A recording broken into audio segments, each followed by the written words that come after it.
दोस्तों, आज मैं लेकर आया हूँ एक ऐसा मूवी एक्सप्लेनेशन जिसे सुनने के बाद आपके रोंगटे खड़े हो जाएंगे। जी हाँ दोस्तों, मैं बात कर रहा हूँ इडली कढ़ाई मूवी की।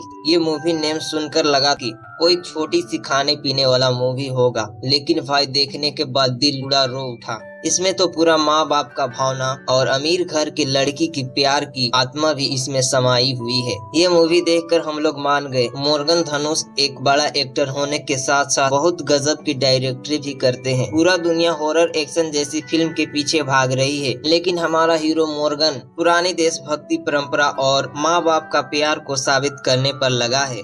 तो भाइयों तैयार हो जाओ, मैं आज इस इडली कढ़ाई मूवी को डिटेल में एक्सप्लेन करूंगा ताकि आप सभी घर बैठे इस इमोशनल मूवी को एंजॉय कर सके। तो इसी बात पे जल्दी से वीडियो को लाइक कर दीजिए और हाँ, चैनल पर पहली बार आए होंगे तो चैनल को सब्सक्राइब करके बेल आइकन दबा दीजिए ताकि कोई भी लेटेस्ट मूवी एक्सप्लेनेशन आप तक सबसे जल्दी पहुंचे। तो चलिए बिना किसी देरी के आज की इस कमाल के वीडियो को स्टार्ट करते हैं।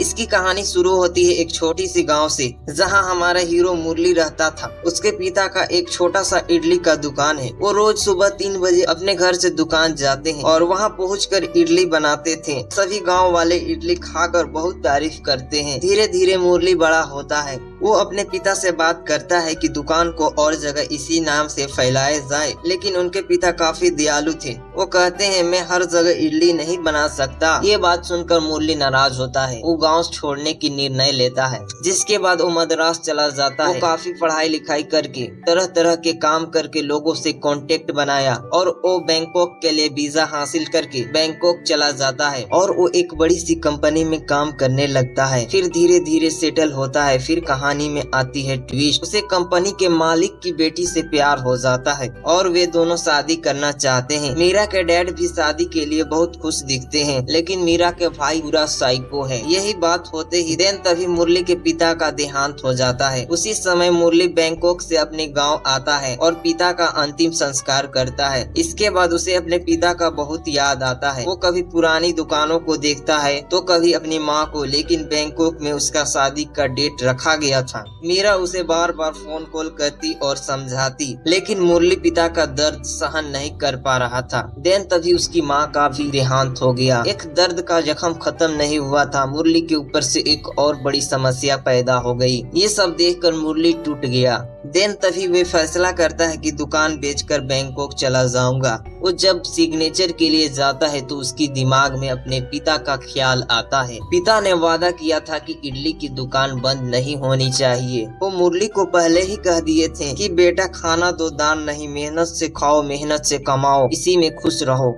इसके बाद वो सिग्नेचर नहीं करता। देन तभी कहानी में आती है ट्विस्ट। एक तरफ हजारों करोड़ों का मालिक की बेटी का प्यार, एक तरफ अपने माता पिता का प्यार। मुरली करे तो करे क्या, वो उसी समय डिसीजन लेता है कि मैं अपने पिता का सपना पूरा करूंगा, यही इडली का दुकान संभालूंगा। एक तरफ मीरा अपने शादी के लिए उत्सुक, वो बार बार मुरली को फोन करके रोती चिल्लाती, लेकिन मुरली अपना फैसला कर लिया था। धीरे धीरे वे अपने पिता का इडली दुकान चलाता और उसके साथ एक और ट्विस्ट, उसके बचपन का प्यार जो कल्याणी फिर मिल गई थी। ये दोनों मिलकर इडली दुकान को रोज सुबह 3 बजे खोलते और अपने पिता जैसा इडली बनाकर सबको खिलाता था। लेकिन मीरा अभी तक इंतजार करती रही। उसके पिता और भाई दोनों परेशान रहते थे, लेकिन मुरली को इस बात से कोई फर्क नहीं होता। वो अपने पिता का सपना पूरा करने में रहता है। देन तभी ये सब चीज देखकर मीरा के भाई जो आशीष, उसे ये बर्दाश्त नहीं होता। वो सीधा मुरली के दुकान पर पहुँचता है, जिसके बाद मुरली को मारने लगता है और मुरली के दुकान का पोस्टर उखाड़ता है। देन तभी मुरली के अंदर देवता जैसी कोई ताकत आ जाती है, जिसके बाद मुरली मीरा के भाई को घायल कर देता है। ये सभी होने के बाद मुरली बहुत चिंतित हो जाता है। उसे अपने पिता का अहिंसा वाला पाठ याद आता है जो उसके पिता रोज सुनाते। मीरा के भाई बचपन से ही साइको था, कुछ नहीं सिर्फ मुरली के जान लेना। तभी एक रात मुरली दुकान से अपने घर आ रहा था। उसी समय मीरा के भाई गुंडे के साथ मुरली से लड़ाई करने लगता है, लेकिन लेकिन इस बार मुरली हाथ नहीं लगाता, वो चुपचाप मार खाता है और सारे गुंडे पकड़कर मीरा के पिता के पास ले जाते हैं। मीरा के पिता उसे छोड़ने की कोशिश करते हैं, लेकिन आशीष उस पर गोली चला देता है और मुरली वहीं गिर जाता है। इसके बाद गांव वालों को पता चलता है तो उसे हॉस्पिटल लेकर जाते हैं। फिर आता है कहानी का सबसे बड़ा कड़ी। पूरा गांव मुरली के साथ हो जाते हैं। मीरा और उसके पिता जहां रहते थे वह जगह को पूरी तरह घेर लेते हैं और मीरा को बंदी बना लेते हैं। यहाँ पर सभी लोग चिंतित हो जाते हैं, आखिर हुआ तो हुआ क्या।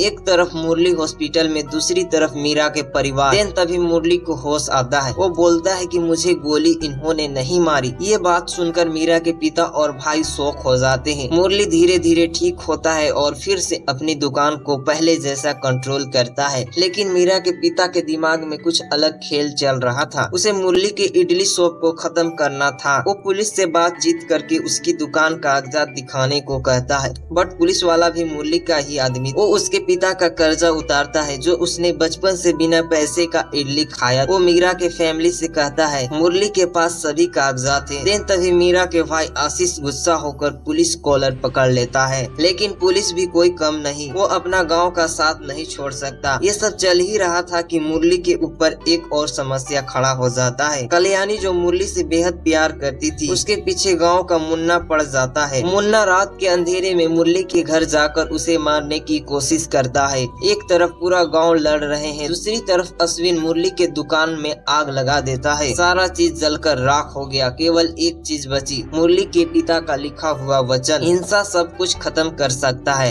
यहीं पर कहानी एंड हो जाती है। ये मूवी आपको सचमुच में दिल से रुला देगी। तो भाई अगर आपको ये इडली कढ़ाई मूवी एक्सप्लेनेशन वीडियो अच्छा लगा तो एक लाइक जरूर कर दीजिए और हाँ, कमेंट में बताते जाइएगा कि ये मूवी एक्सप्लेनेशन वीडियो कैसा लगा। तब तक के लिए जय हिंद, मिलते हैं अगले एक्सप्लेनेशन वीडियो में।